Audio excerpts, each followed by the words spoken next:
aqui a sala.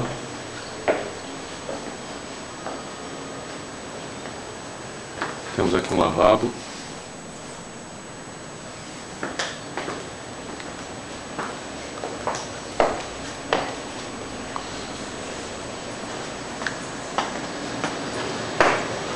Aqui é a vista da sala, totalmente livre.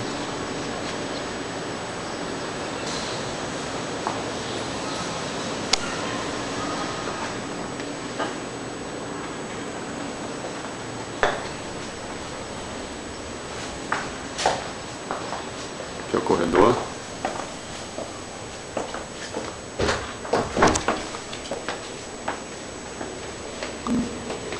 Temos aqui um quarto. São 3 quartos. Quarto com armário.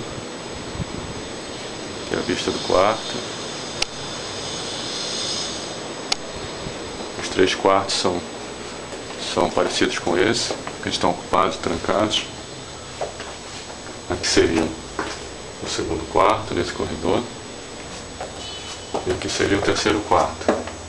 Temos aqui um banheiro social, além do lavabo na sala.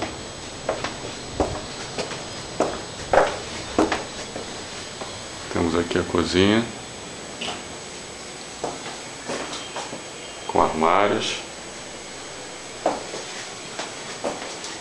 Aqui a entrada social, entrada de serviço. Temos aqui um banheiro, um quarto de empregada. Temos aqui a área de serviço. E aqui o banheiro de empregada. E aqui máquina de lavar, tanque.